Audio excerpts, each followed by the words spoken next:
Tem algum servo da renovação carismática dessa diocese que você conhece, que não está aqui? Quem conhece algum que não está aqui, levante a mão. Então vamos rezar por esses aí. Vinde, Espírito Santo, e enchei os corações dos vossos fiéis, e acendei neles o fogo do vosso amor. Enviai o vosso Espírito, e tudo será criado, e renovareis a face da terra. Oremos. Ó Deus, os corações dos vossos fiéis, com a luz do Espírito Santo, fazei que apreciemos retamente todas as coisas, segundo o mesmo Espírito, e gozemos sempre da sua consolação, por Cristo Senhor nosso. Amém. Irmãos, eu trouxe aqui a relíquia de uma beata, chamada Helena Guerra. Você já ouviu falar? Quem já ouviu, levante a mão. Ótimo, muito bom, isso.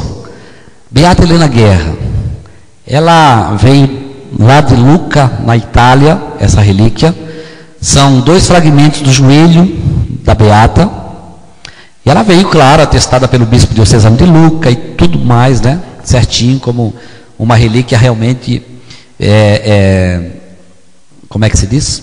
Verdadeira, que a própria diocese aqui atesta, né, a sua veracidade. Então, não é um objeto de adoração, não é? Aqui não tem Jesus sacramentado, né? Isso aqui não é um ostensório, isso aqui é um relicário, não é? Então a gente não tem necessidade de fazer aqui, fazer a genuflexão, até podemos fazer sim, mas dentro de uma visão que não é adoração, né? A gente não adora uma relíquia de um santo, a gente venera, né? Nós sabemos disso, é a doutrina da igreja. A igreja ensina também que aonde está a relíquia de um santo, de um beato, ele está presente ali. É ensinamento da igreja. E Dom Alberto Taveira nos relembrava isso na reunião do Conselho Nacional. E eu queria falar para você, antes de nós entrarmos nessa pregação, e também por causa da pregação, eu quero aqui fazer essa introdução, do motivo pelo qual a renovação carismática está peregrinando com essa relíquia. Nós temos umas 5 dessas no Brasil. E nós estamos vendo dentro de uma visão profética, dentro de uma visão de estratégia de Deus para o nosso movimento. Amém? E também pelos sinais que estão acontecendo a partir dessa relíquia. Nós estamos vendo Deus operar maravilhas pela intercessão da beata Helena Guerra. Isso para nós, muito mais do que os milagres que nós temos recebido, tem acontecido, muito mais do que isso, para nós é uma grande alegria, porque é uma prova de Deus para nós, né? Deus nos dando a certeza de que essa atitude que a Renovação do Brasil adotou, ela realmente é de Deus, entende? Então eu quero falar para você rapidamente sobre isso, saber o seguinte: em primeiro lugar, você conhece o movimento que você participa? Você chama de quê? O teu movimento? Renovação Carismática Católica, é isso mesmo? Você participa desse movimento? Sim? Ok. Você sabe a história do seu movimento? Conhece? É preciso conhecê-lo, porque tem muita gente que não conhece, tomando decisão no movimento que está errada. Inclusive, tomando decisão fora do movimento, que também, por não conhecer, acaba induzindo ao erro, né? E nós temos percebido isso, pessoas que não compreendem, não entendem, não vivem o movimento, não estudam sobre o movimento e se arvoram a falar sobre o movimento e, claro, vão errar, né? Tem percebido também, irmãos, pelo Brasil afora, onde tenho ido, que existe também muitos, graças a Deus, irmãos, coordenadores de grupo de oração e servos que conhecem, né? Mas tem uma parte também que não conhece, não sabe o motivo pelo qual estão no movimento. Pensam que é uma coincidência, pensam que é, um ato de uma atitude que ele tomou lá atrás, e isso é uma consequência daquilo. Não. Fica nessa dimensão apenas humana, e a gente não entra na profundidade daquilo que é a dimensão espiritual, que é muito mais ampla. Amém? Você está vendo isso aqui que está acontecendo? As pessoas que estão aqui, você consegue, olha para as pessoas que estão aqui. A gente pode olhar e dizer: isso aqui é uma reunião de pessoas da minha cidade, da minha diocese, não passa disso. Podemos falar isso, sim, podemos, e é de fato. Se nós olharmos apenas com um olhar humano, nós vamos dizer: isso aqui é uma assembleia de um povo que está reunido para ter um momento de gostoso, talvez de cura, talvez um momento. Também é isso, também é. Mas essa é uma dimensão e uma leitura apenas humana, amém? De quem não crê, de quem não está vivendo uma vida com Deus. É aquela visão dos discípulos antes de Pentecostes, que Jesus falava das coisas profundas e espirituais, e eles não conseguiam interpretar, compreender, porque estavam apenas na dimensão humana. Judas ficou com essa dimensão até o último momento, Judas Iscariotes. Ele via Jesus como apenas um libertador, como Barrabás, por exemplo.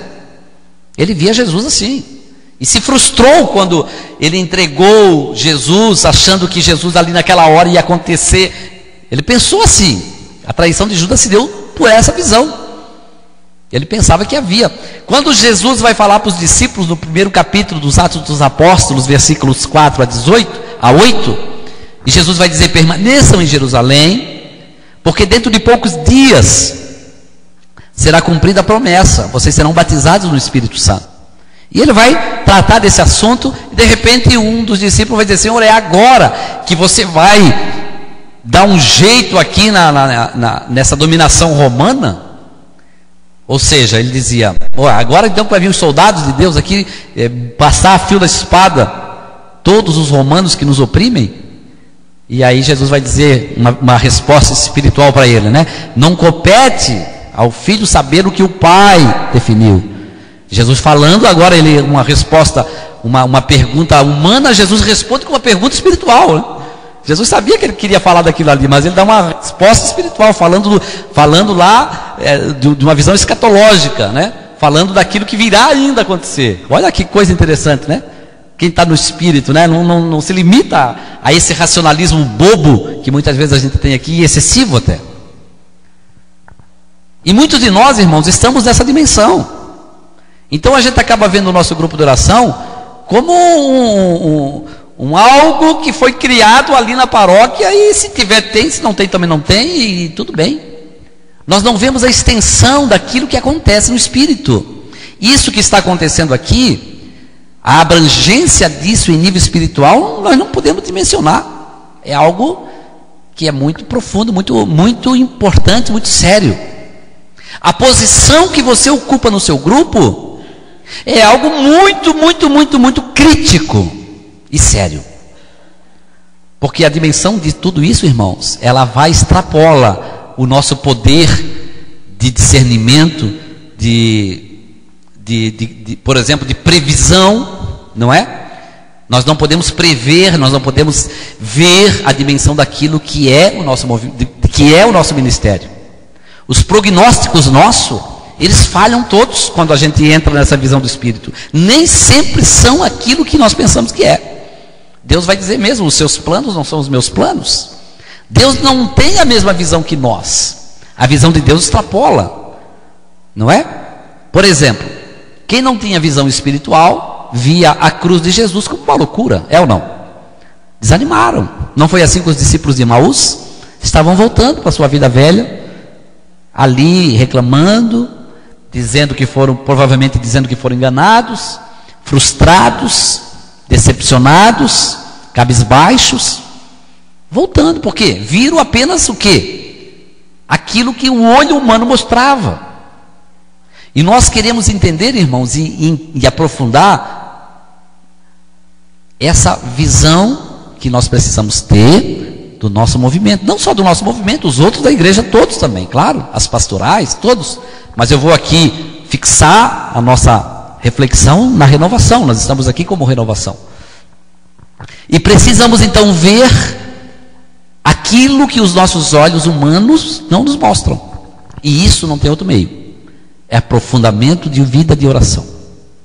Então Jesus, se você pegar a palavra, volta e meia, ele vai dizer: quem tem ouvidos para ouvir? Você já ouviu isso na palavra? O que Jesus queria dizer com isso? Não é? Às vezes eu me perguntava, uns tempos atrás, mas o que Jesus está dizendo aí, afinal? Será que ele estava alertando os que não podiam escutar, porque agora ele ia começar a falar, mas não adiantaria muito esse alerta, porque eles não iam ouvir, não é? O que adianta eu dizer aqui, se tivesse algum deficiente auditivo, olha, quem não consegue ouvir, ouçam, né, o que eu vou falar. Não, ele não ia escutar. Não era isso. Jesus estava dizendo assim, se nós pegássemos a tradução, né? Quem tem ouvido espiritual para ouvir o que eu vou falar vai compreender. Jesus dizia isso. Vai compreender, porque o que eu vou falar requer compreensão espiritual para entender.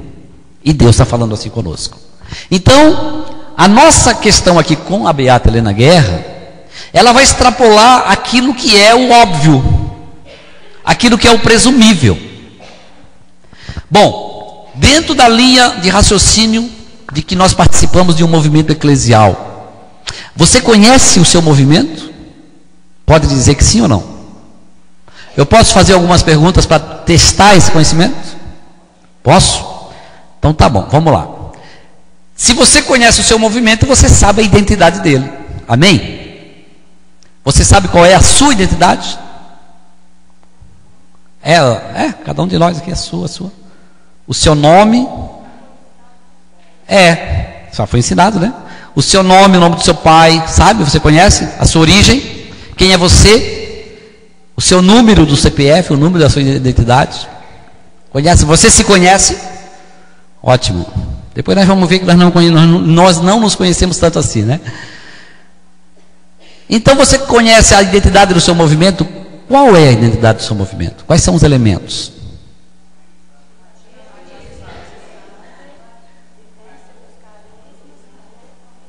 É isso? Vocês concordam com isso? Batismo do Espírito Santo, carismas e vida fraterna. São os três elementos, muito bom, muito bem. São os três elementos que formam a renovação carismática católica. Sem esses três, não é renovação. Se você não tem carismas, eu digo aqui até para a câmera, aqui para quem quiser ouvir, você não é carismático, não é renovação. E digo que carismas, eles são da igreja. A Lumen Gentium atesta isso claramente. Não tem problema nenhum dos carismas, qualquer carisma. Dom de línguas, dom de milagres. 1 Coríntios está lá totalmente, a carta aos Coríntios, né, que São Paulo escreve, está lá com todas as letras. A igreja trata desse assunto com toda tranquilidade. Nós temos um documento 53 da renovação carismática que nos dá a chancela dos carismas. Não vamos entender o documento erradamente, dizendo que o documento é para ir contra a renovação, porque não é contra a renovação, muito pelo contrário, a CNBB reconhece os carismas e dá a chancela, então nós podemos usá-los sem problema, porque essa é a leitura correta do documento 53, que fala sobre a renovação carismática. Então, o compreender isso é importante. Então, se você sabe qual é a identidade do seu movimento, você vai saber também quando que ele começou, que ano que foi. Sim ou não? Qual é o ano que começou o seu movimento? Iniciou 1900 e? Será? Quem é que concorda com isso? 1967? É? Não, o movimento a nível mundial.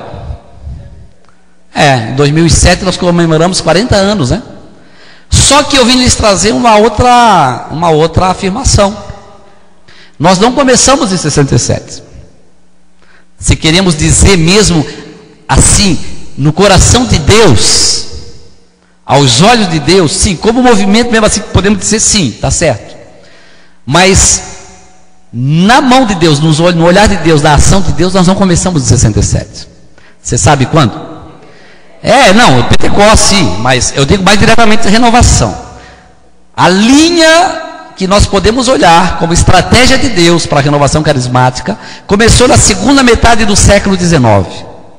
Segunda metade do século XIX. 1890, por volta disso aí. O que acontece nesse período? Nesse período, uma pessoa lá, uma senhora, uma mulher chamada Helena Guerra, sente no coração que Jesus lhe coloca algumas inspirações para que ela seja uma apóstola da efusão, não diria nem da efusão, mas de levar o Espírito Santo para os carismáticos, no sentido de conhecer, de reverenciar e de amar. Helena Guerra foi chamada por Jesus nesse período, e foi isso que a levou à beatificação, de ser uma pessoa que, no meio da sua sociedade, incentivasse os católicos a se aproximar do Espírito Santo. Isso Jesus pediu muito para ela. E ela fez isso, tentou de todo tipo. Buscou essa vida de levar esse apostolado, de divulgar, de levar as pessoas a se aproximar, de amar o Espírito Santo. E ela fez isso lá no século XIX, naquele período de 1800 e tanto lá. E ela vai fazer, e cada vez mais esse apelo de Jesus aumenta no seu coração. E Helena Guerra vai ver que as suas atitudes, por mais que ela se esforçasse, não surtia tanto efeito, porque muito pouco atingia os bairros ali onde ela vivia. Percebam, irmãos, era um período que não havia ali a comunicação precária, não tínhamos internet, não tínhamos Facebook, não tínhamos nada disso que temos hoje, não é? E Jesus começa a dizer: é preciso que todos os católicos se coloquem assim, numa visão de devoção ao Espírito Santo, que conheçam o Espírito Santo, que amem, que orem diariamente. E aquilo fica no coração dela, e ela fica numa luta. Eles criam lá um instituto das Oblatas do Espírito Santo, mas o apelo de Jesus é grande, e ela não tem muito o que fazer. E aí ela fica até questionando se é mesmo de Deus. E o que ocorre, o que? Uma senhora que trabalhava num convento da cozinha, é tocada por Jesus, aí até a irmã dizer: olha, irmã, o que Jesus está ali falando é verdade, porque ele falou para mim também. Percebam isso lá no século XIX, irmãos. Hoje é até comum, né, nós nos reunirmos aqui e dizer: olha, Jesus falou comigo, e a gente trata desse assunto com naturalidade. Mas nós vemos em algumas partes da igreja ainda uma dificuldade tremenda. Quando a gente fala isso, as pessoas ficam assim, não é? Você não percebe isso? Até alguns padres, algumas pessoas: Jesus falou comigo. A gente fica meio assim. Imagina então no século XIX, a dificuldade dessa mulher chegar para a irmã, e ela faz isso, e aí a irmã Helena Guerra começa a ficar mais: poxa, então pode ser mesmo Jesus. Como é que ela sabia disso? Mas ela ainda mesmo assim não toma uma atitude que deveria tomar. E aí Jesus começa a colocar no coração de Helena Guerra, dizendo: escreva para o Papa, escreva tudo o que eu estou pedindo para o Papa. E ela relutava, até que Jesus fala para aquela mulher de novo. Ela vai até a irmã e diz: olha, Jesus está dizendo que é para a senhora escrever para o Papa. Quando ela faz isso, aí Helena Guerra não tem dúvida. Ela procura o seu confessor, o padre da época. Ele consegue uma audiência para ela ao Papa Leão XIII, que era o Papa na época. E ela vai até lá, fala com o Leão XIII. Leão XIII acolhe muito bem tudo aquilo que Helena Guerra coloca, e começa a fazer exortações aos bispos, ao clero, sobre essa questão de pedir para os bispos para levar os fiéis a orar ao Espírito Santo, o Vinde Creator, por exemplo, a oração pedindo o Espírito Santo. E isso começa a acontecer, mas Jesus começa ainda a falar, é pouco ainda, e ela começa a escrever mais cartas para o Papa Leão XIII, dizendo: Santo Padre, ainda é pouco, não aconteceu ainda o que Jesus quer que aconteça, e o que ele quer que aconteça é o novo Pentecostes da igreja, dizia ela. O novo Pentecostes, que o nosso povo católico ame, conheça o Espírito Santo, ela dizia. E ela dizia mais nas cartas. Você pode inclusive comprar um livrinho da Renovação, que foi lançado aí, chamado Escritos de Fogo, da editora RCC Brasil. Vai ter todas essas cartas, inclusive a encíclica que Leão XIII vai escrever depois, a Divini Illuminus, vai falar sobre o Espírito Santo. Ela começa a escrever, e numa carta ela diz assim: Jesus está pedindo que os católicos tenham a mesma afluência na oração, a mesma persistência na oração do Vinde Espírito Santo que tem da oração da Ave Maria, que reze com a mesma periodicidade, com a mesma intensidade, porque se reza bastante a Ave Maria, né? Nós, graças a Deus, né? E Jesus dizia para ela: eu quero que seja também o Vinde Espírito Santo, a oração, reza uma Ave Maria, reza também o Vinde Espírito Santo. E ela vai escrever várias cartas, sabe, irmãos? Até que o Papa escreve uma encíclica, essa que eu lhes falei, a Divini Illuminus, e vai colocar nessa encíclica, inclusive, uma novena. que é a única novena litúrgica que nós temos, né? As outras são criadas pelas pessoas, por movimentos, etc. Mas essa novena, a novena do Espírito Santo, a novena de Pentecostes, que nós somos chamados a fazer logo após a ascensão nos nossos grupos de oração, é essa novena que o Papa Leão XIII institui e coloca até como obrigação de todas as paróquias viverem. Está lá nessa encíclica. E isso vai aumentando, até que chega um ponto em que no século XIX, a virada do século XIX para o XX, né? Lá nos idos do ano de 1901, que ele viveu 1890, né? No 1900 ali, quando vira para o século XX, o que o Papa faz? O Papa consagra o século XX ao Espírito Santo. Faz essa consagração solene lá no Vaticano. Tudo influenciado por Helena Guerra. E, irmão, se você olhar o século XX, você vai ver uma explosão de pentecostalismo no mundo. Todo sentido, dentro da igreja e fora da igreja. Chegou a tal ponto que, no ano de 1999, teve uma conferência, uma celebração, um encontro mundial dos pentecostalistas, das igrejas pentecostais de todo o mundo. Igrejas pentecostais. Igrejas não católicas, né? E a Renovação foi convidada também. A Renovação do Brasil esteve presente nesse encontro aí, representando lá. E você sabe que nesse encontro, lá, eles, os pastores, os organizadores, lançaram um livro, e nesse livro estava lá atestado, e eles ali reconhecem, que o pentecostalismo no mundo se deu graças àquela consagração de Leão XIII, do século XX ao Espírito Santo. Eles reconhecem que o pentecostalismo no século XX se deu graças àquela consagração. Irmãos, então nós vamos ver pela história, 100 anos vai se passar, o século XX se passa. Nós vamos ver que no ano lá de 1950, por volta disso, entra no Vaticano um Papa, como é o nome dele? João 23. Esse Papa é chamado Papa do Sorriso, né? O Papa do Espírito Santo também. Um Papa velhinho que entrou só para fazer um momento ali de transição, diziam, né? Que ele entraria para dar tempo de escolher um outro depois. Tanto é que ele morreu rápido, né? Mas ele vai tomar uma atitude que um Papa de 30 anos talvez não tenha coragem de fazer um negócio desse. Ele vai convocar um concílio mundial. Uma loucura total. Foi um caos, uma correria total na igreja aquele dia lá. Eu imagino o que seria isso, né? Reuniu os bispos do mundo inteiro, e pior ainda, ou até melhor ainda, né? Um concílio ecumênico, ou seja, convidando também outras religiões. É uma coisa assim que nós não podemos imaginar. Só o Espírito Santo. Mas sabe o que aconteceu? O Papa João 23, ele começou, claro, a ter ímpetos do Espírito, a abrir a igreja para o Espírito Santo. Está lá, atestado. Se você pegar a oração que ele formulou, que foi formulada nesse período para preparar o concílio, você vai ver lá. Para que se abra as portas da igreja, para que entre o Espírito Santo, que aconteça o novo Pentecostes da igreja. Esse é o pedido que foi feito. Antes de começar o concílio, todas as paróquias do mundo inteiro foram convidadas a orar essa oração. E você sabe o que ele faz mais? Ele vê a história de Helena Guerra.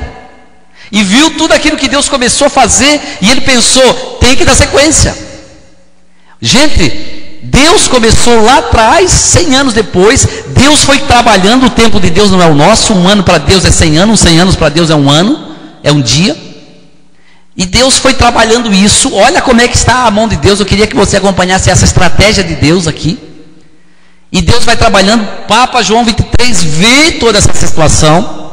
E sabe o que ele faz ali por volta de 1950 e poucos? Ele vai beatificar uma pessoa. Quem é? Helena Guerra. Beatifica Helena Guerra, convoca o concílio. E na audiência, na cerimônia de beatificação, ele chama a Helena Guerra da apóstola moderna do Espírito Santo. O concílio acontece. O que vai acontecer depois? O concílio vai de 63 a 65, inclusive nesse ano nós celebramos 50 anos do Concílio Vaticano II, né?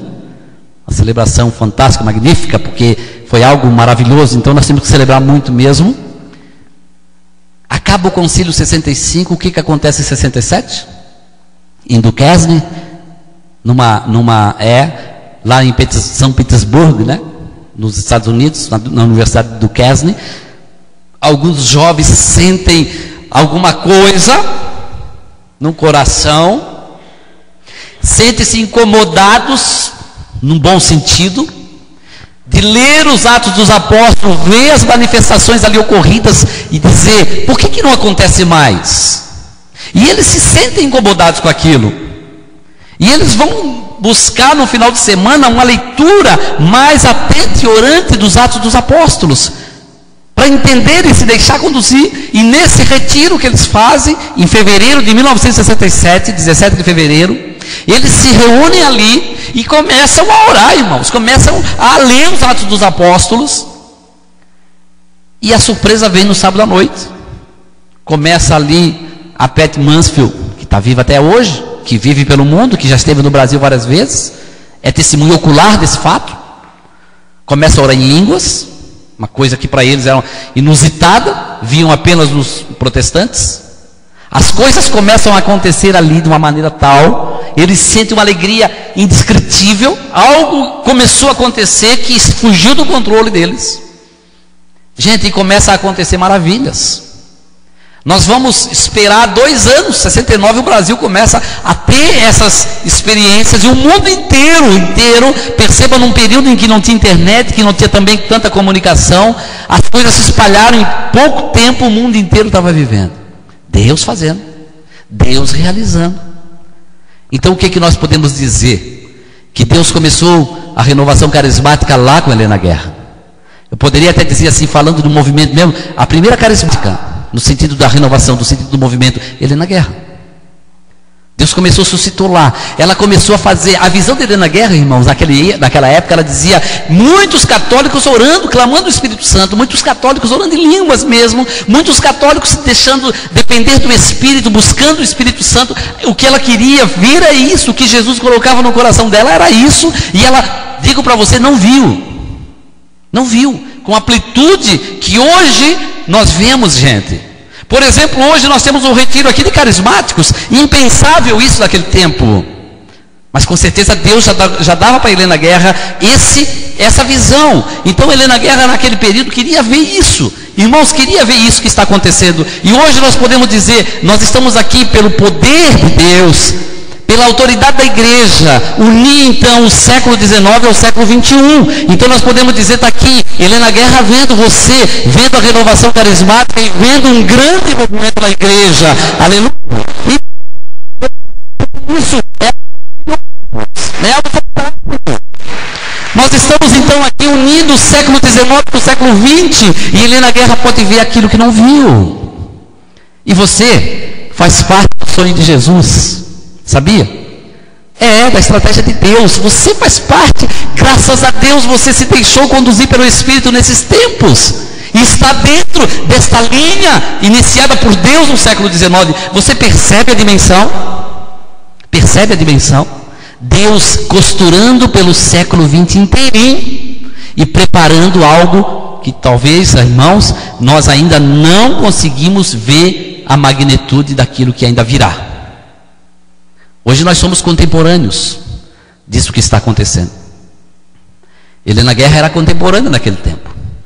Ela via o que era possível ver, mas com certeza no Espírito ela já via hoje aqui. Queridos, o que virá a partir do teu apostolado, a partir do meu? O que virá? O que acontecerá? O que Deus vai fazer? Aonde Deus está indo? Percebam? O que Deus está fazendo na igreja? O que está acontecendo afinal? Qual é a intenção de Deus com tudo isso?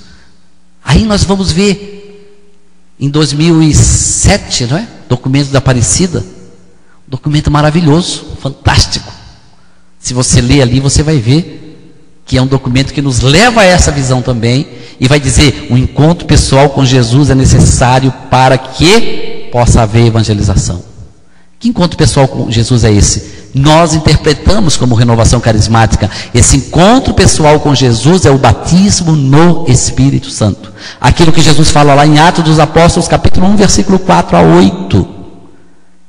Nós interpretamos isso como a promessa de Joel, capítulo 3, que Pedro vai citar lá no versículo 14 do capítulo 2, que são dos Atos dos Apóstolos, quando vai dizer: nós não estamos bêbados, mas se cumpre aquilo que o profeta profetizou, e ele vai citar aquela profecia de Joel. Acontecerá nos últimos tempos, em que o Espírito Santo será derramado sobre todos os servos, sobre todas as servas. Vossos filhos, vossas filhas terão visão.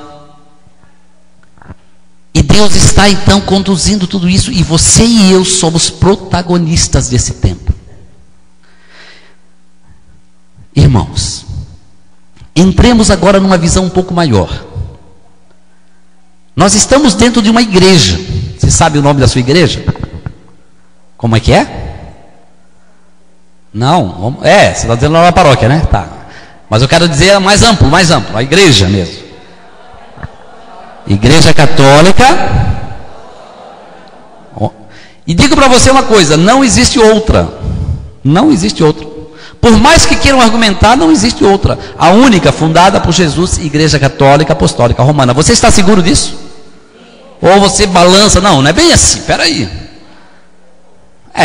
Muito bem.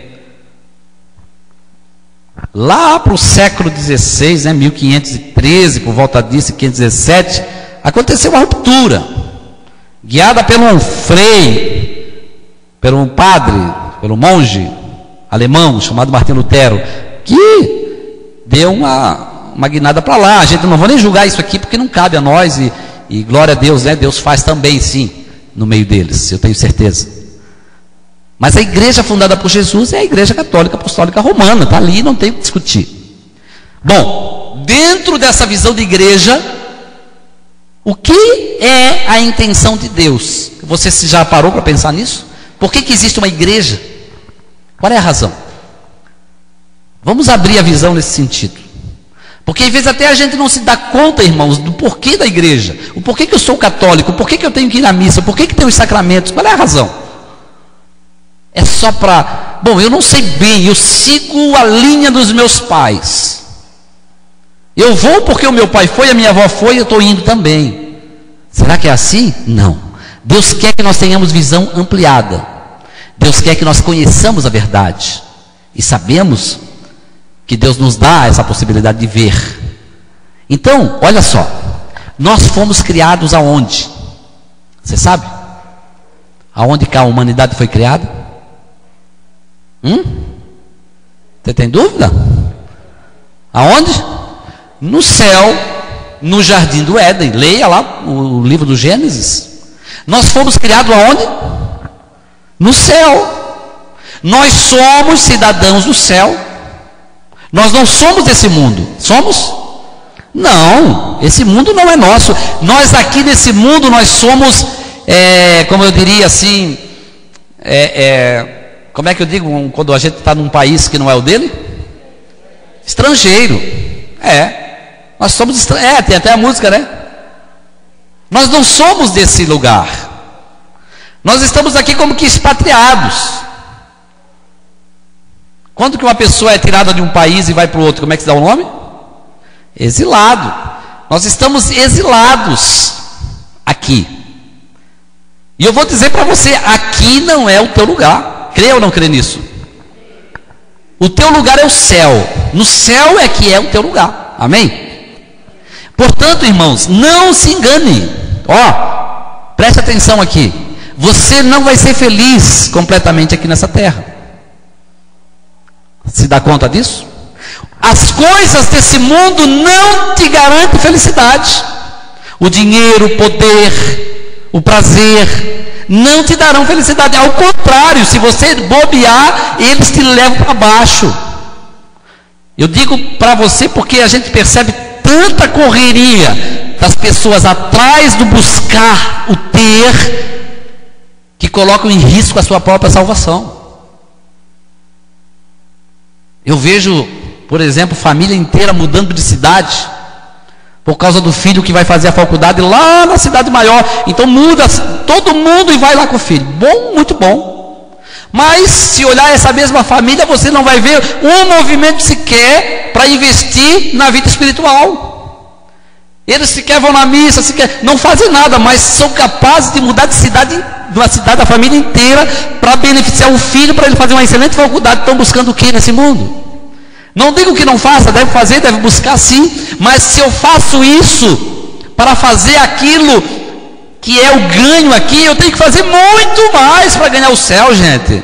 Se eu sou capaz de vender tudo que eu tenho nessa cidade e mudar de cidade porque lá é melhor para o meu filho, nossa, para o meu filho na vida espiritual, eu vou fazer muito mais do que isso aí. No entanto, a gente não vê que essa mesma recíproca seja verdadeira. E aí a gente começa a pensar que aqui é felicidade, que aqui é o lugar onde nós vamos ser felizes, que aqui vai ser o lugar para viver para sempre. Nós acabamos pensando, e o inimigo de Deus que está aí para perder as almas, começa a incitar isso em nós. Ele não pode nada contra nós, não pode fazer com que nós façamos nada que nós não queremos, mas ele está ali para nos enganar, ele está ali para nos dizer: faça a si mesmo, olha para esse lugar, fica nele, busque viver isso, olha para baixo, não olhe para cima, e viva isso aqui, que eu lhes dou certeza que isso que é o bom. E o inimigo trabalha nisso. E se nós não nos cuidarmos, seremos convencidos como Eva, lá no paraíso, foi convencida. Às vezes nós lemos o Gênesis, né? E dizemos: poxa vida, mas que Eva bobinha, hein? Que Adão bobinho. Não viu que é uma serpente? Não viu que Deus havia dado uma ordem? Que tolo! Mas se nós estivéssemos lá, será que nós não morderíamos essa maçã? Será que nós não estamos mordendo essa maçã aqui? Quem tem vida no Espírito olha esses e diz: mas que bobinho! Não está vendo que é uma serpente? Não está vendo que está fazendo contra aquilo que Deus fez? Não está vendo que está lutando contra a sua própria salvação? É assim que quem tem visão espiritual vê. Então, irmãos, dentro desse lugar que chamamos terra, por mais bom que seja, não é o lugar para nós. Não é aqui que nós vamos ser felizes. A felicidade aqui é possível, sim, mas ela é tão maior quanto próximo de Deus eu estou.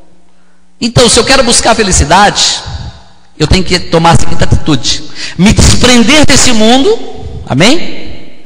E me aproximar de Deus. Quanto mais próximo de Deus eu fico, mais feliz eu sou. Quem é que deseja ser feliz? O que você está fazendo para ganhar essa felicidade? Pensa bem. Você está sendo, olha só, eu vou ser feliz, então eu vou estudar bastante, eu vou trabalhar bastante, eu vou acumular bastante dinheiro, eu vou fazer de tudo porque eu quero ser feliz. É isso? Mas muitos vivem isso.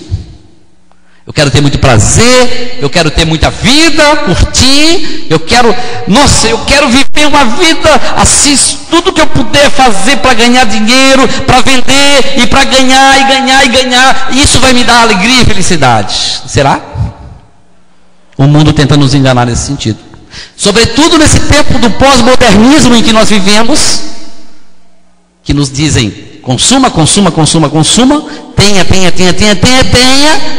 E para isso, se você tiver que ficar o teu dia inteiro buscando, lutando dia a dia para ganhar cada vez mais, você fica. E nós acabamos mordendo essa isca.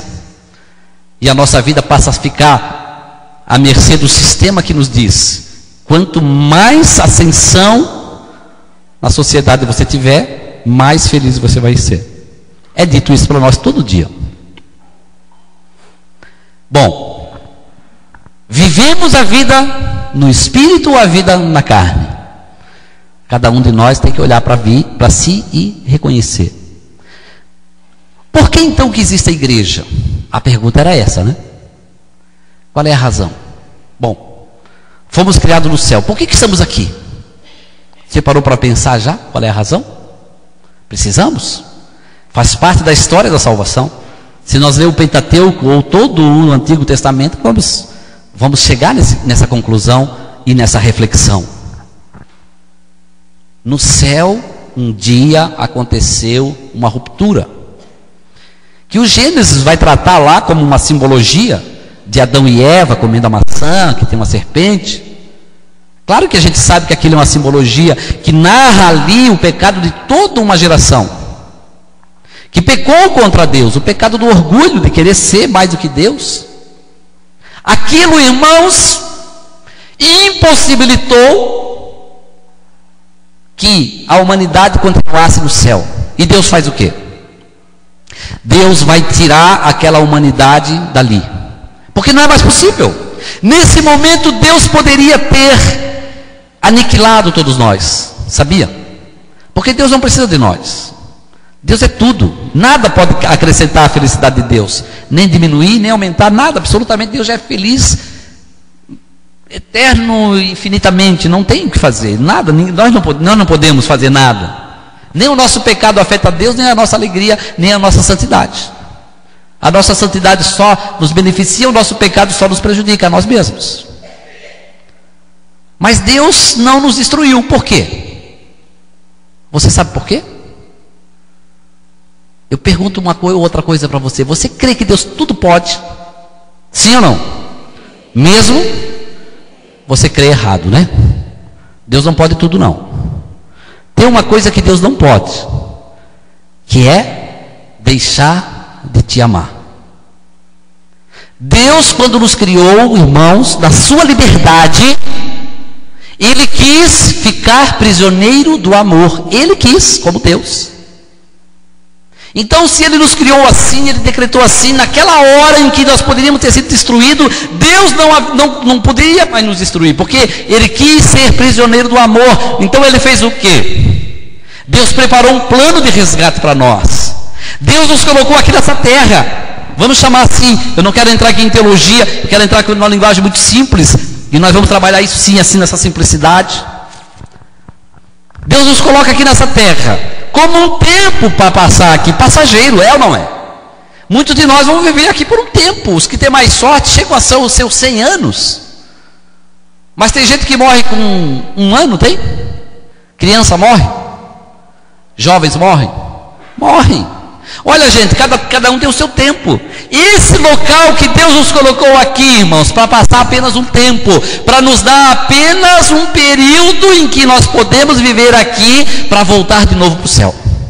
Olha, então Deus vai fazer um plano de salvação. Deus nos coloca aqui. Então Deus abre para nós aqui, então, um puxadinho daquilo que é o céu. Eu não sei se você já teve alguma experiência de ter uma casa, e de repente você quer fazer uma casa maior, né? Aí você faz o quê? Desmancha aquela que você mora, faz um ranchinho aqui, enquanto constrói a maior casa, né? Você já fez, você conhece pessoas que já fez, ou você já fez assim? Essa casinha que você fez aqui é apertadinha, pequena, não tem condições, não é o lugar que você tem que viver, não é? Não é o melhor lugar é a casa que está sendo feita. Ali sim você vai ser feliz, ali sim vai ser o bom, é ali que você quer morar. E enquanto ela não é feita, você fica aqui. Deus fez a mesma coisa. Deus preparou para nós o que? Esse local nós chamamos de terra. Irmãos, percebam comigo, acompanhem-me no raciocínio. Se Deus nos colocou aqui para passar apenas um tempo, poderia ter feito esse lugar pobre, né? Pé direito aqui, da atmosfera baixo. Não precisava ter tanta coisa. Não precisava ter uma natureza tão exuberante. Olhamos para o céu, nós vemos assim uma dimensão macroscópica, né? Absurda, que o homem não entende como é que aconteceu tudo isso. São coisas assim, planetas e tudo mais. Se você olhar para baixo, você vai ver um mundo microscópico que também é uma coisa impressionante. A gente olha a terra, você já comparou, já olhou a beleza da terra? Coisa maravilhosa, gente. Nós não imaginamos a beleza que isso aqui é. No entanto, é apenas um puxadinho, porque o que nos aguarda é algo maior. Se isso aqui é belo, se isso aqui é desse jeito, irmão, pensa comigo, imagina o que nos aguarda. Imagina o lugar que é o nosso habitat natural. Aqui não é o nosso habitat, aqui é para passar só o tempo. Então o que Deus preparou para nós que nós não sabemos, hein? São Paulo vai falar na carta aos Coríntios: olhos humanos jamais viram, ouvidos humanos jamais ouviram aquilo que Deus preparou para nós. Gente, é algo estupendo, é algo que nos aguarda, que nós não temos dimensão. Se nós nos encantamos com tudo isso, e nos encantamos sim, um homem mais inteligente que seja, ele não consegue saber 1 milímetro daquilo que é a terra, ele não consegue entender por que nasce uma flor do nada, ele não consegue saber como é que começou tudo isso, como é que o ar está aqui, como é que essa terra está no ar, suspensa no ar, por que ela não se explode, por que ela... Nós não sabemos, é uma coisa assim que... Imagina agora o céu, aquilo que nos aguarda, gente, o que está pronto para entrarmos. Olha, Deus nos colocou aqui para aguardar então o que? A possibilidade de voltar para o céu. Porque quando houve aquela ruptura, aquele pecado, o portão do céu foi fechado, a porta do céu foi trancada, foi colocado ali um anjo de guerra e ninguém poderia entrar mais. Esse projeto de resgate aí vai envolver, irmãos, o Filho de Deus vir nesse mundo, e veio. Jesus, o Filho de Deus, se encarnou, virou um homem, e tocou nessa terra, andou por ela, caminhou por ela, fez milagres, pregou, falou. E uma das coisas que ele vai falar, está lá no capítulo 14 do Evangelho de São João, versículo 2. Peço até que você abra, rapidamente. Evangelho de São João 14.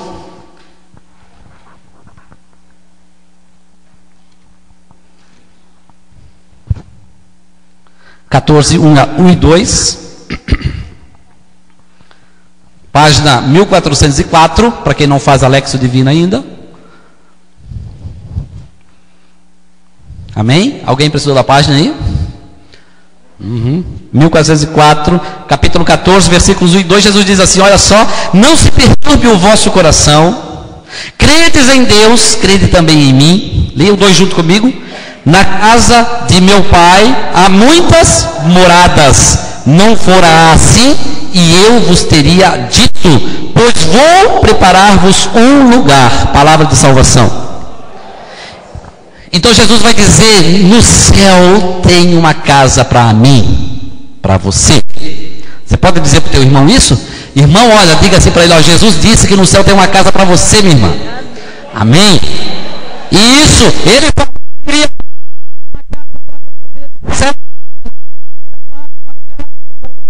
Jesus. E é para lá que nós queremos ir. Olha, irmãos, a possibilidade agora de voltar para esta casa, de morar no céu, de adquirir a nossa cidadania celeste, de adquirir a nossa filiação eterna junto de Deus, é possível graças à morte e ressurreição de Jesus, porque ele fez o que tinha que fazer. A promessa de Deus se cumpriu quando Jesus veio a essa terra. A promessa foi retirada dali o anjo de guerra, e a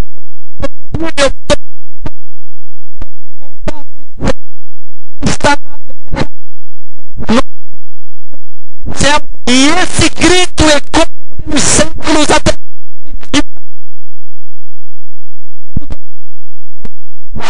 Aleluia. É isso que Deus está fazendo nesses tempos, então, e é por isso que existe a igreja. Então o Senhor vai fazer o quê? Jesus vem a esse mundo sabendo qual era a sua missão, abre para nós a possibilidade do reato com Deus, abre para nós a possibilidade de salvação. Veja que eu estou dizendo, possibilidade de salvação. Jesus não te salvou, Ele te deu possibilidade de ser salvo. Santo Agostinho vai dizer: o Deus que criou você sem a sua participação não te salvará sem a tua colaboração. Então nós temos um lugar para voltar. Você vai voltar para o céu, sim ou não?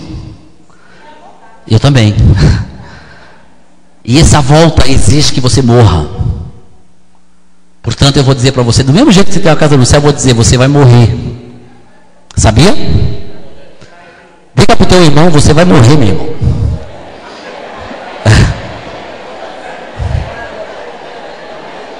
É a realidade, né? Tem uma verdade maior que essa? Não tem. Você vai morrer.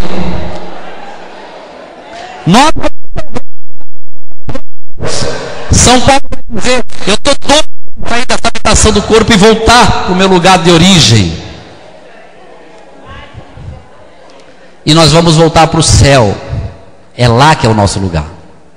Portanto, irmão, não se encante com esse mundo. Não perca o direito de voltar para o céu com coisas fúteis desse mundo. Não dê uma de Isaú, né? Isaú vendeu o seu direito por um prato de lentilha. Muitos estão vendendo a sua eternidade por coisas aqui nessa terra. Cuidado. Nós vamos voltar sim. Tem uma casa te esperando lá. Eu falo casa olhando a palavra aqui, né? Morada. Claro que a gente não entende como é que vai ser o negócio lá, né? Vai ser... Não temos nem capacidade de pensar. Se o puxadinho já é bom, né, irmão? Imagina a casa que está lá preparada, né? Tem gente querendo morar no puxadinho aí para a vida toda, viu, irmão? Aí acontece de ter uma igreja. Olha, Jesus vem para esse mundo. Pega o capítulo 4 do Evangelho de São Mateus, versículo 18. Eu vou pedir que você me suporte mais um pouquinho. Já está passando do horário do almoço, né? Já está pronto? Nós vamos só dar mais uma sequência aqui. E eu vou ser breve. Capítulo 4, versículo 18.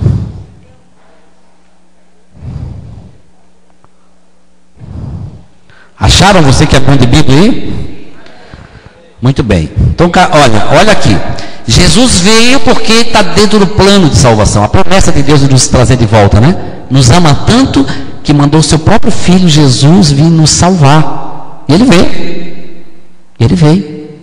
Só que antes de vir, olha só o que Jesus vai fazer. Versículo 18 do capítulo 4 do Evangelho de São Mateus. Capítulo 4, versículo 18 de Mateus. Caminhando ao longo do mar da Galileia, leia comigo, viu dois irmãos. Quem são? Simão, que se chama Pedro, e André, seu irmão, que lançavam a rede ao mar, pois eram pescadores. E disse-lhes: vinde após mim e vos farei pescadores de homens. Na mesma hora, abandonaram suas redes e... o que eles fizeram? Abandonaram suas redes, o seguiram. Passando adiante, viu outros dois irmãos. Quem são agora? Tiago, filho de Zebedeu, e seu irmão João, que estavam com seu pai Zebedeu, consertando as redes. Chamou-os, e eles fizeram o quê? Abandonaram a barca, seu pai e palavra de salvação. Olha, Jesus começa então a preparar um outro plano. Esse primeiro ele já vai executar. Ele começa a preparar um novo. O primeiro plano era abrir o céu para nós. O segundo plano é fazer com que todos entrem pela porta do céu. Que todos sejam salvos. E essa segunda parte do plano requer a nossa colaboração. Deus conta conosco. Deus nos chama a ser colaborador dele para dar sequência a ação salvífica de Jesus na cruz. Então ele escolhe pessoas. Vai escolher 12. 12 pessoas, irmãos. E são 12 pessoas normais. Ele não vai lá nas faculdades, ele não vai lá no sinédrio, ele não vai nas praças, ele vai aonde? Na praia. Os pescadores, os simples mesmo. Também chama o coletor de imposto. Também chama Paulo, que era catedrático. Depois, né? Mas ele chama esses homens simples e faz um convite desconcertante: vinde após mim. Ou seja, depois que eu fazer o que eu tenho que fazer, vocês vão tomar a frente. E vos farei pescadores de homens.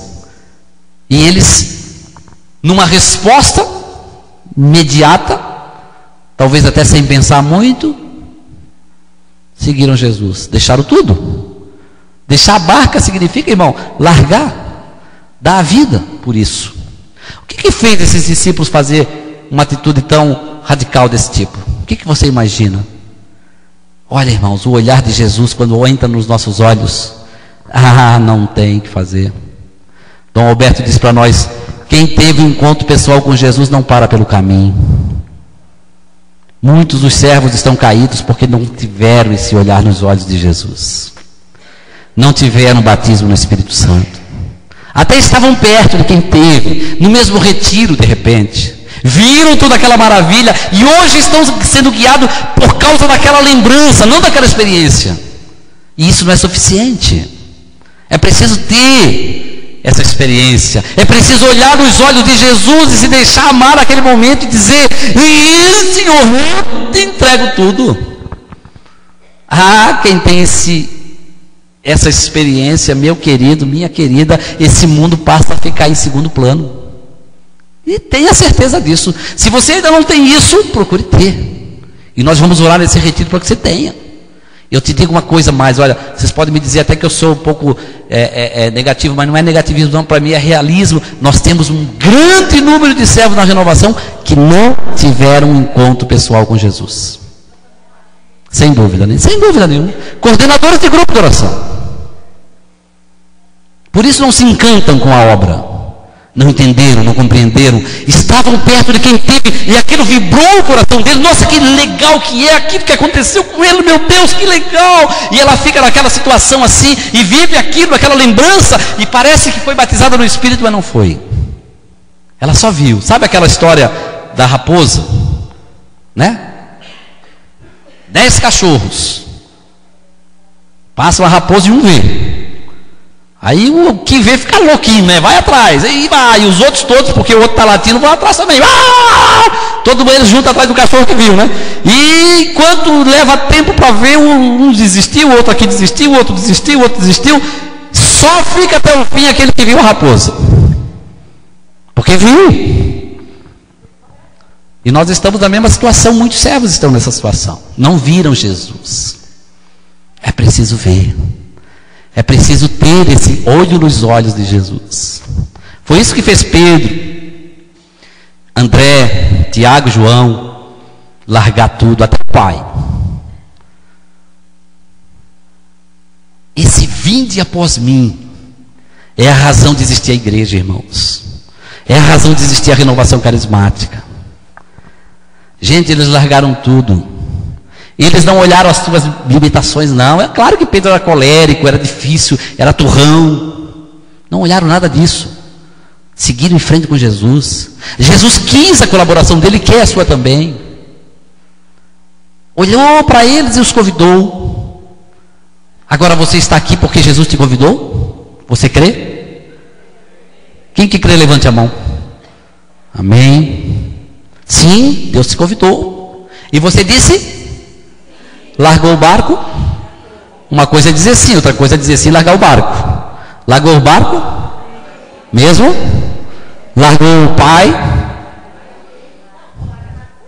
Isso, mas não precisa deixar. Não é isso, né? O que significa isso? Significa dizer que acima de todos os meus valores está Deus. E quando Deus está, os meus valores de baixo são todos muito bem cuidados. Entendem? Se eu larguei tudo para buscar Deus, eu não sou negligente com as outras coisas. É uma inconsequência, uma incoerência. Amém?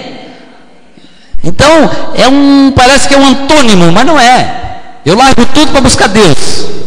Eu sou prisioneiro de Deus para ser livre. Eu largo tudo para ganhar tudo. Quem abandona tudo nessa terra tem 100 vezes mais. Só entende isso, irmãos, quem crê. Quem faz a experiência de se abandonar em Deus. Os discípulos foram escolhidos. Você foi também? Qual foi a razão de Deus escolher? Qual foi o critério adotado por Deus? Você sabe? Será que Deus olhou para você aqui em Pato de Minas, fez um concurso do homem mais bonito, da mulher mais bonita, vocês passaram e vocês foram escolhidos? Se tivesse isso, você passaria? Passaria, tem muita gente linda aqui. Talvez não, né? Então, talvez não foi esse o critério de Deus para te escolher, né? Então, vamos botar aqui, foi o critério da sabedoria. Os mais sábios dessa cidade, dessa diocese, foram escolhidos. E aí você está no hall dos mais sábios. Se fosse esse critério, você ficaria? Também não. O que será que Deus usou para nos escolher? Será que foi porque é mais bonito? Não, mais bonito já falei, mas mais santo então. Também não, pior ainda. Qual foi o critério? Você não sabe? Predileção? Deus escolheu a mim, não a ela? Vamos ver em Marcos 3,13. Aqui Deus vai dar para nós a razão da sua escolha, o critério que ele adotou. Capítulo 3, versículo 13 do Evangelho de São Marcos, página 1235. Versículo 13 do capítulo 3 do Evangelho de Marcos. Aqui está a razão e o critério de Deus te escolher. Vamos ler juntos? Depois subiu ao monte e chamou os que ele quis. Qual foi o critério? O critério foi o seu querer. Deus pode querer escolher você? Pode ou não? Pode, ele é Deus. Se ele escolheu você, ele escolheu e está pronto. Então o critério de Deus foi ele querer você. Vai entender agora qual é o critério de Deus? Vai entender a razão disso? Nós não entendemos. O fato é o seguinte: Deus me quis me escolher. Basta ou não? Basta. Deus que quis, está quisto. Você está certo português assim, mas a gente entende, né? É igual aquela história: filo porque quilo. Não é isso? Deus te escolheu e acabou. Você vai discutir? Então diga para você: eu fui escolhida por Deus. Eu fui escolhido porque Ele quis me escolher. E isso para mim me basta. Eis-me aqui então, Senhor. Olha, irmãos, Ele começou com os apóstolos. Os apóstolos não eram tão bons assim na coisa, né? Talvez você também pense: mas eu sou tão ruim, não sei nem falar, tenho dificuldade até de me expressar, tenho dúvida, tenho falta de fé, sou colérico, eu sou esquentado para ver o curto, Isso não pode afetar o teu empenho e o teu ardor. Você já ouviu aquela frase: Deus não escolhe os capacitados, mas capacita os seus escolhidos. Isso, Deus vai nos capacitando à medida em que nós vamos sendo fiéis. Olha, irmão, se Ele te escolheu, te chamou para uma missão, não tenha dúvida nenhuma, Ele não te deixará na mão. Deus não faz isso com ninguém. Se Ele te escolheu, te chamou, Ele também vai tratar de cumprir todas as promessas da tua vida, para que a tua missão tenha poder e seja vitoriosa. Ele não te deixará só, Ele tratará de cumprir as promessas, e você verá prodígios e milagres se você for fiel, e você verá que a tua missão salvará almas. Esse chamado de Deus precisa ser visto assim. Então, como é que Deus prepara as coisas, né? Nos coloca dentro de uma igreja. Qual é a razão de existir a igreja? É dar sequência nesse chamado. A porta do céu está aberta, entra em você também. Esse é o grito que ecoa pelos séculos. O céu está aberto para você, meu irmão. Venha que eu sei qual é o caminho. Qual é o caminho? 14 do Evangelho de São João, versículo 6. Eu sou o caminho, verdade e a vida. A igreja existe para salvar almas. Aí Ele nos coloca ali. Ora, irmãos, no batismo nós recebemos esse chamado, no crisma somos confirmados, e a partir dessa consagração, as nossas ações têm que ser ações para salvar almas, sabem? O fato de você ser batizado, a tua ação tem que ser ação para salvar a alma. Lembre-se, você é consagrado, você não é mais qualquer um. Só que a missão da igreja é grandiosa, e nós podemos nos perder naquilo que é salvar almas. E aí o que é que Deus faz? Ele vai melhorando essa indicação. Deus nos coloca, nos providencia um movimento. Existe muitos da igreja maravilhosos, pastorais. Existe a renovação carismática como um movimento, e somos aqui nós carismáticos, e Deus providencia para nós um movimento, e nos coloca ali com uma visão um pouco mais específica daquilo que é salvar as almas, dentro dessa linha. Então eu penso assim, irmãos, Deus nos chamou assim no batismo, e fez para nós o seguinte, presta atenção: trouxe você perto dele, pegou o bastão, né? seu cajado fez um círculo enorme assim, e você do lado dele. E Deus disse para você assim, lá no dia do teu batismo, lá no dia da confirmação, lá naquele momento do teu encontro pessoal com Jesus que te trouxe, e você está aqui, no teu ministério, na renovação, naquilo que você faz hoje.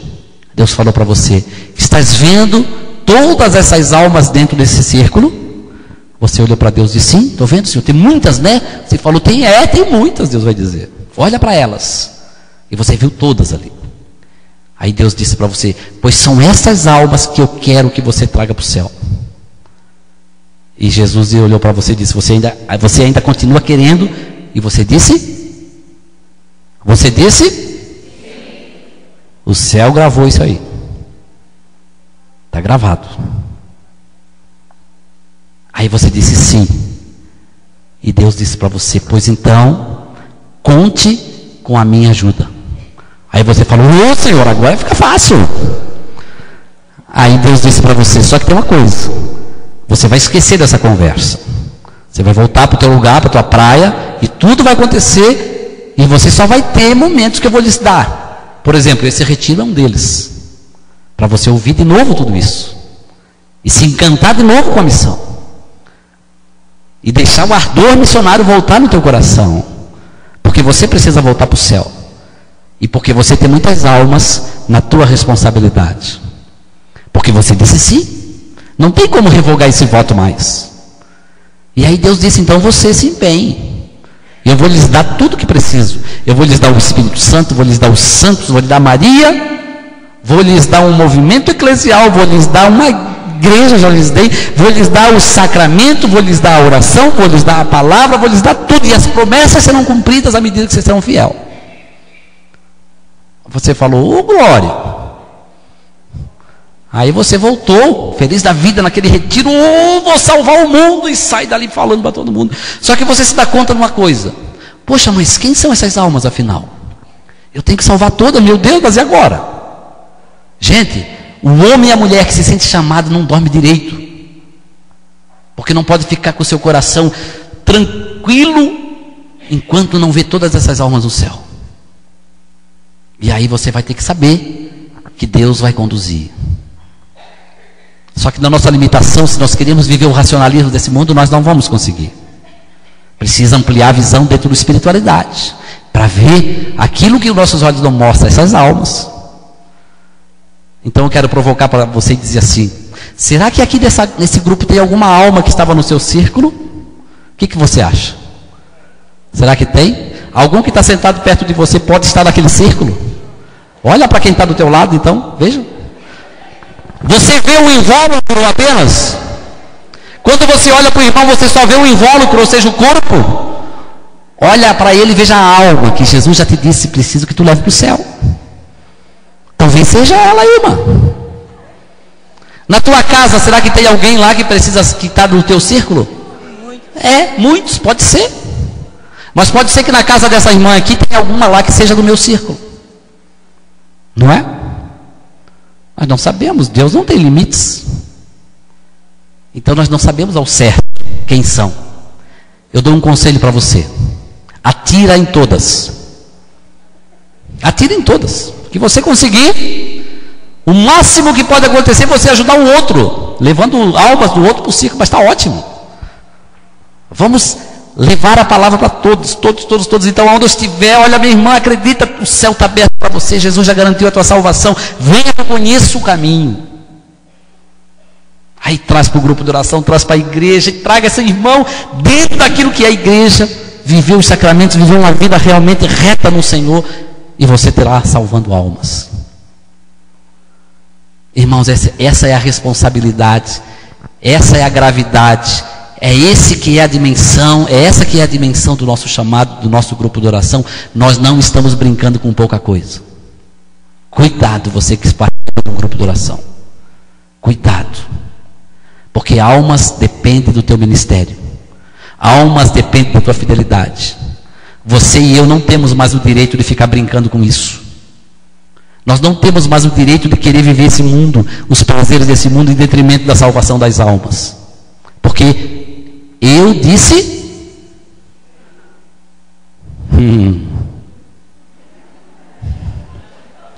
Não é para ter medo, é para ter alegria. Porque nós estamos lutando no exército que não conhece derrota. Porque o nosso general é isto, um Senhor que não conhece derrota. E o nosso inimigo já está derrotado em nome de Jesus. Aleluia. Mas e ele não pode. A única coisa que pode estragar a salvação das almas somos nós mesmos, com a nossa negligência. Que Jeremias 48:10 vai dizer: maldito aquele que faz com negligência a obra do Senhor. Irmãos, um dia você vai morrer. Já falei isso para vocês? Como esquecer disso, né? Diga de novo para o teu irmão: você vai morrer, meu irmão. Tem gente que tem medo de falar isso, né? Mas que seja daqui a 100 anos, né? Você vai morrer. Não queira mais do que isso, irmão. Não é bom, não. Você vai morrer e você vai sair dessa prisão que te prende e você vai chegar lá na sala do céu. Você sonha com isso? Você vai abrir lá a porta da sala do céu, vai dar de cara com Pedrão. Eu já vou lhe antecipar isso que eu vou lhe dizer aqui, profeticamente. Pedrão vai olhar para você com a cara meio brava. Senta aí. Você vai sentar lá no sofá. Ele vai pegar o livrão.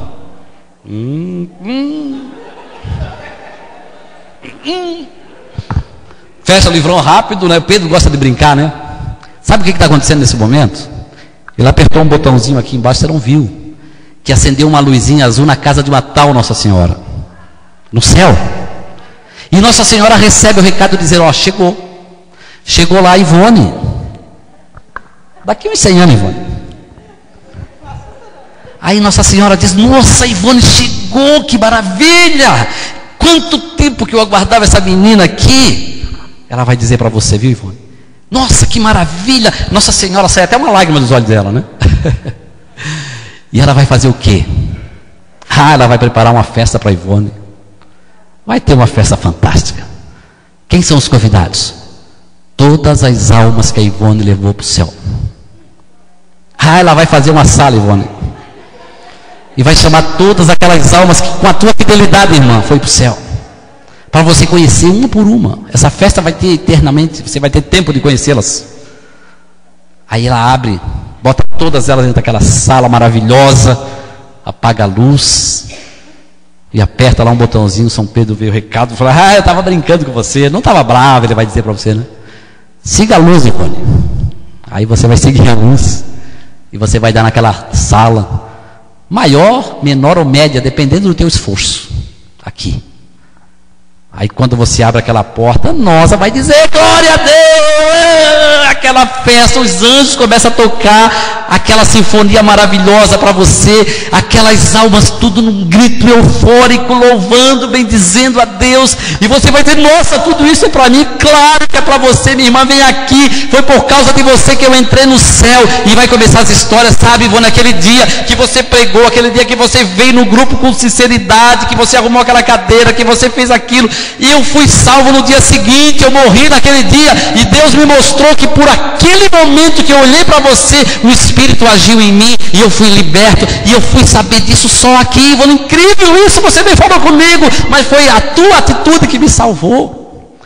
E aí você vai dizer: nossa, mas que legal, que legal. Aí vai vir a outra de novo para você e vai dizer: olha, mas eu aqui, e você também, seu João, o senhor também estava na minha alma, estava no meu círculo. Você vai dizer: sim, eu fui saber aqui também, minha filha, eu estava no seu círculo, você era responsável pela minha salvação e eu nem sabia. Vai ser uma alegria, irmãos. Você já pensou o que vai acontecer? Que maravilha que vai ser. Você vai encontrar pessoas da tua família que morreram, teu pai, tua mãe, talvez que já morreu, vai estar nessa sala louvando a Deus. E aí vai chegar aquele momento, né? Que Nossa Senhora vem vindo na tua direção, te dá um abraço feliz, vai dizer: olha só, quantos filhos espirituais. E vai te levar até Jesus, que está lá naquela sala, você nem viu. Jesus vem te dar aquele abraço eterno, né? Vinde bendita do meu Pai. Gente, isso vai acontecer conosco. Isso não é uma metáfora, é uma grande verdade. Eu gostaria muito que você sonhasse com isso, meu irmão. Que você vibrasse com isso. Que cada atitude sua nessa vida seja para que aquela sala esteja repleta de almas. Não deixe de lado isso que Deus já te chamou a fazer. Ele iniciou contigo. Os discípulos, irmãos, morreram. Fizeram a parte dele. Fizeram ou não fizeram? Deram a vida mesmo, literalmente. Morreram. Jesus chamou outros. Passaram-se 21 séculos. Eis nós aqui agora. Estamos com o bastão na mão. Nós vamos passar esse bastão para outros. Mas agora é nós, irmãos. Somos nós que temos a missão de salvar almas. Estão entendendo, irmãos? Estou fazendo você entender isso? Sim? Isso vai ser uma maravilha. E você vai viver no céu eternamente. E se Deus quiser, você vai levar muitas almas para o céu. Quando a gente pensa assim, muda até o jeito de nós ir para o grupo de oração, não muda? Muda até as nossas escolhas nessa vida, não muda? Oh, queridos, não tenha dúvida. Seja um salvador de almas. Jesus nos deu esse privilégio. Comece por você. Não negligencie a tua própria salvação. Começa por você. Olha para a tua vida. Olha para a tua espiritualidade. Procure os sacramentos da Santa Igreja. Seja fecundo. E Deus fará maravilhas na tua vida.